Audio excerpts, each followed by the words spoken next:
formidable robot.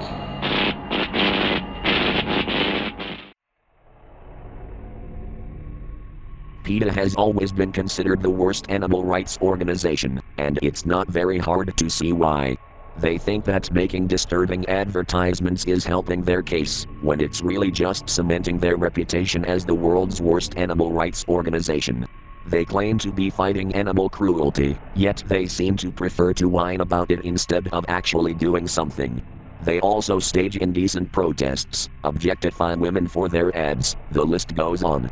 They've done stupid stuff like making bullshit claims that milk causes autism. Unsurprisingly, their source was outdated and biased research from years ago, but this lost Easter ad is personally what I think is one of the dumbest things they've ever done, and that's saying something, considering their track record. Given the disturbing content of the ad, which really isn't a big surprise, considering how PETA is. I found it from an old YouTube video from 2010, but the video was age restricted by YouTube themselves, and possibly deleted by the uploader. I did convert it to an MP4 file beforehand so I could watch it for research purposes and delete it permanently when I'm done with it. I will not be sharing many screenshots or audio from the video, only what I consider appropriate enough to be seen and heard. I will be telling what I saw in the video, but I will not go into excruciating detail because it is not for the faint-hearted.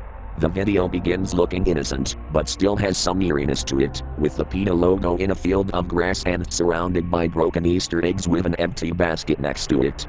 The scene goes to kids at an Easter egg hunt. The kids are looking for Easter eggs and putting them in their baskets. A person in a white rabbit costume with the PETA logo on their chest is watching the kids and comes out from a bush. The rabbit is completely silent, speaking through hand gestures and a text-to-speech voice. PETA clearly didn't get a voice actor for the rabbit because the kids are the only ones speaking with human voices. The rabbit gestured to one of the kids' baskets, picked out an egg, and showed it to the kids. A text-to-speech voice says, "Hello kids. It's me, PETA Cottontail. Do you know whose eggs those are? They belong to chickens. The poor chickens are stuck in cramped cages and forced to lay eggs, and their chicks are killed or have their beaks trimmed. Do you really think that's fair to them?" The kids look terrified, and the video cuts to footage of chickens stuck in small battery cages and chicks being gassed. The video cuts back to PETA Cottontail with sad posture and awkwardly consoling the kids before nodding away. The kids awkwardly walk away from the field and go home, unnerved by PETA Cottontail's explanation. The video cuts to PETA Cottontail standing at a house with nobody home. He enters without even knocking and steals egg cartons from the fridge. He leaves notes saying, "I took your eggs to return them to their rightful owners," but when the video cuts to him walking out the door, the eggs are all smashed.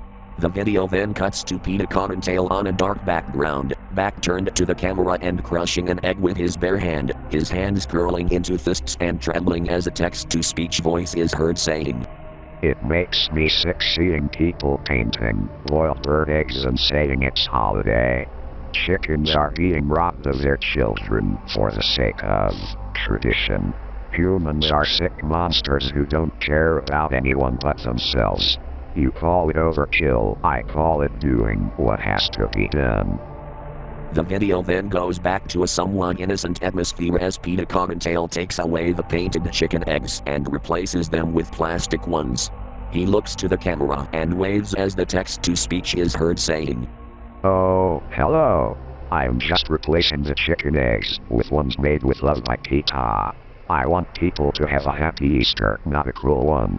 I believe in celebrating the holidays in an ethical manner, and you should too."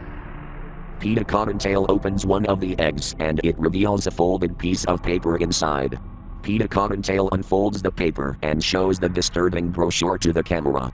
He then folds the brochure back up and puts it back in the same egg he put it in. The kids, both the same ones seen in the beginning, and some new additions.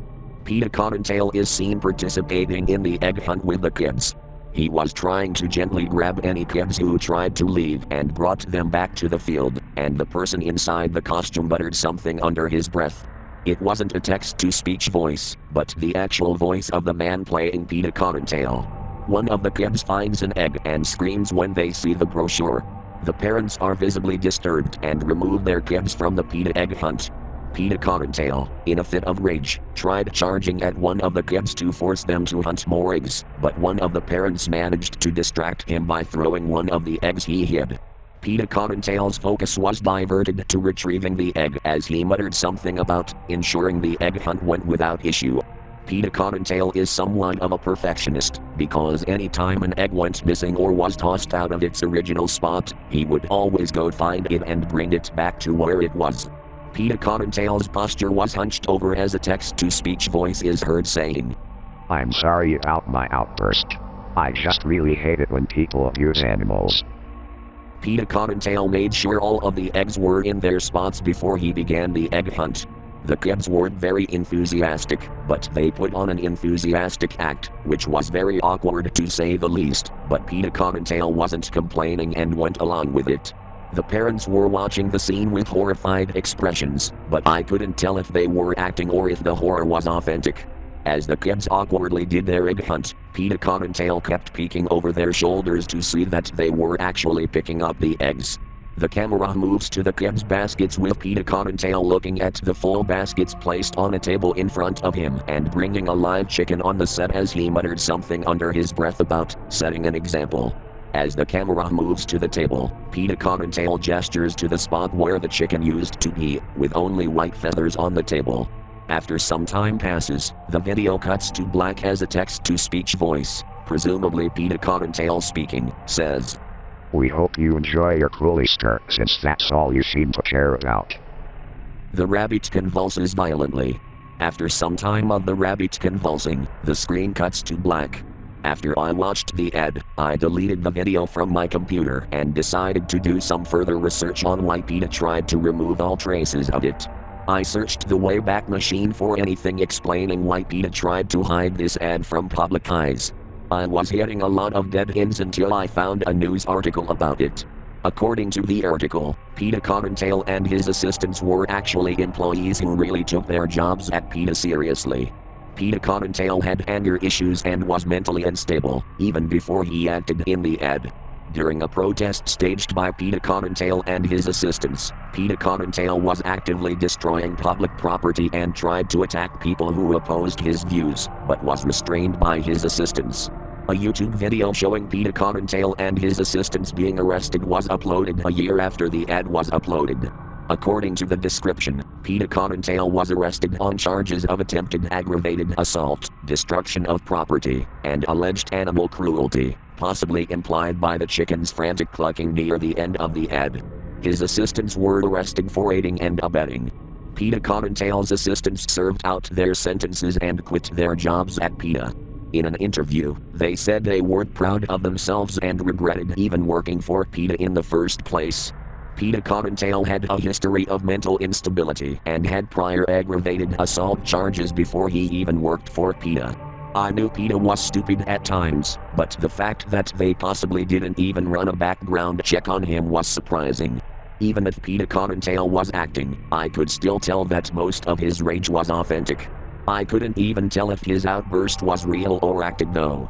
To me, PETA Cottontail's acting seemed to be going back and forth between the lines of authentic rage and acting out the script, often switching between those two things, but sometimes being indistinguishable. As for the chicken, I have no idea what happened to it because the article I read focused only on PETA Cottontail and his assistants. I just hope that the chicken wasn't harmed by PETA Cottontail when the ad was over. I just hope that I didn't drop the soap. God knows what could have happened after the ad was filmed. Given PETA Cottontail's history and criminal record, it wouldn't be very surprising if he did harm the chicken after the ad to avoid tainting PETA's image, or I should say worsening it, since PETA already has a bad reputation. The chicken's fate is still a mystery because the news articles focused solely on PETA Cottontail and his assistants, and the chicken was only mentioned when the article said that other animal rights groups, who weren't PETA, were investigating the chicken's disappearance. However, because the article is from 2010 and no further information about the chicken has come up, I can't say if the chicken is alive and well somewhere or was killed. The loud clucking at the end of the ad doesn't even tell me anything, because that could have been a sound effect they put in. All I'm hoping is that the chicken is still alive and living a good life somewhere out of PETA's hands. If I had any pets, I would not trust PETA anywhere near them or any animals for that matter.